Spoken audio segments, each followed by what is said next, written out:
Hey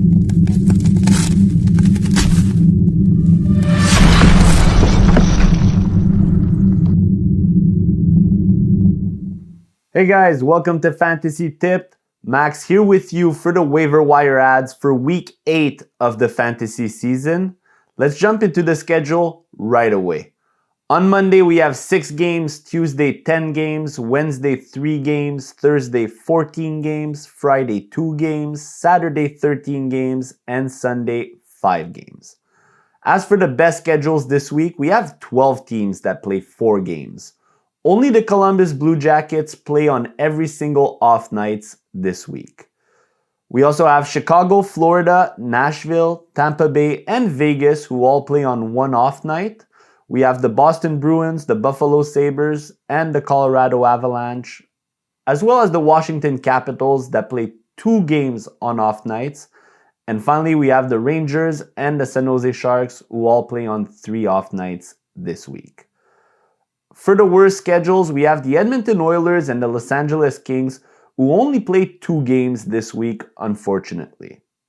So if you're playing Connor McDavid this week, good for you. At number 1, Vincent Trocheck leads the way. He's got 11 points in a 6-game point streak at the moment. He's also playing alongside one of the NHL's best point producers, Artemi Panarin. We also have the Bruins' number 1 center, Pavel Zacha, who's not going that much under the radar anymore. This is probably your last call to jump on him and get him. He's got points in 11 of the last 12 games.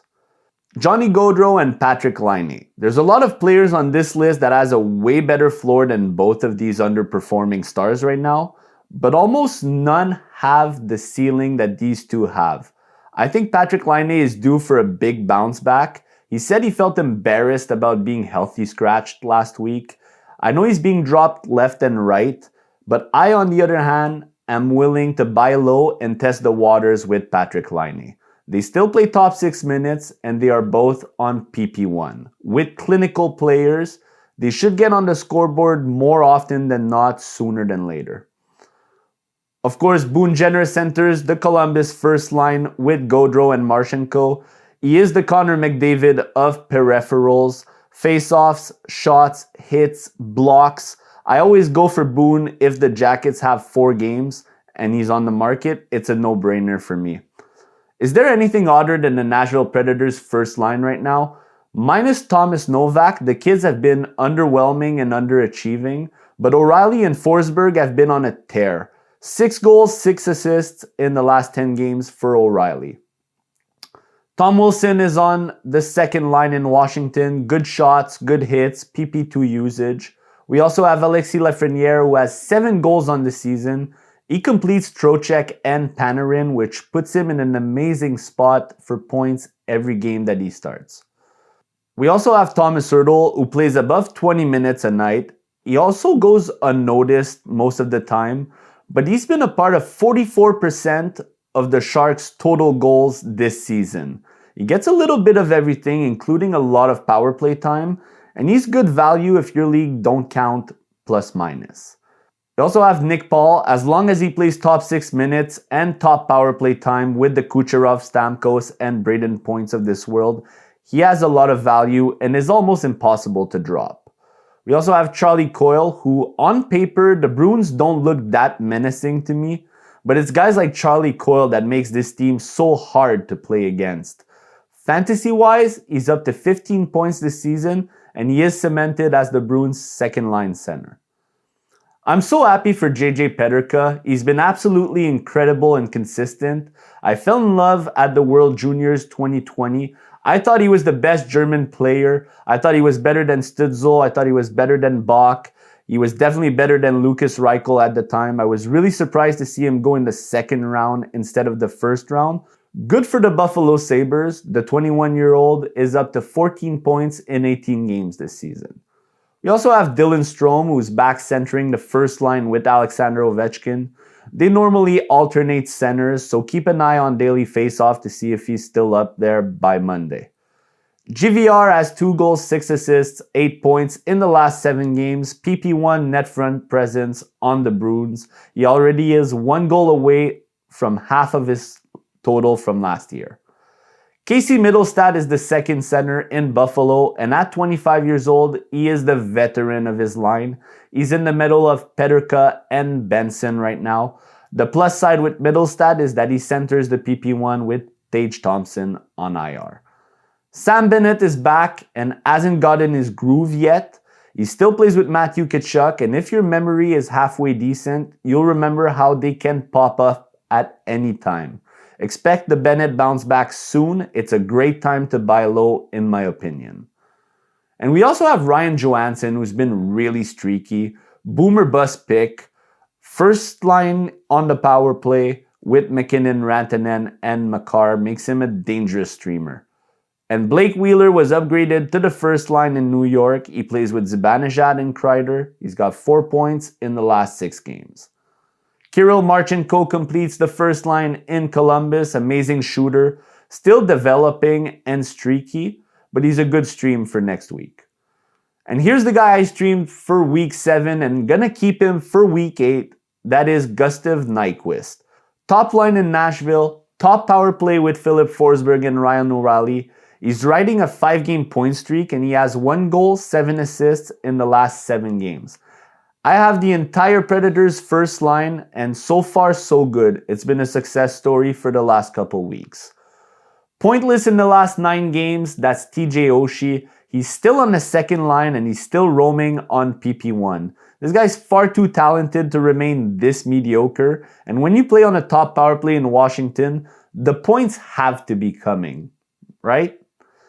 Corey Perry being Corey Perry, polyvalent with 9 points on the season, third line winger with PP1 net front presence. Lucas Reichel, 3 points in the last 4 games, top line with Connor Bedard, centering the PP1. We also have Philip Kurashev, who completes the Bedard line and is also on the PP1. Sneaky good. This guy's got 10 points in 10 games and makes him the best under 5% rostered option in fantasy, in my opinion. Very tight with Nyquist. 2 guys on top lines playing PP1 and producing. And finally, Dmitry Voronkov. The big man hasn't moved from line 2 in a long time. He plays with Adam Fantilli and Patrick Laine, and he is a decent option for deeper leagues. Now let's jump to defensemen. Sure, Brayden McNabb doesn't play power play time, but he leads the league with 58 blocks and has above a shot and hit per game. That hitting average may even go up from here. And he's got 8 points on the season so far. The floor is real with McNabb. Okay guys, I know Aaron Ekblad and Brandon Montour are back, but OEL still plays between 17 and 19 minutes a game, and he hasn't lost his PP1 spot.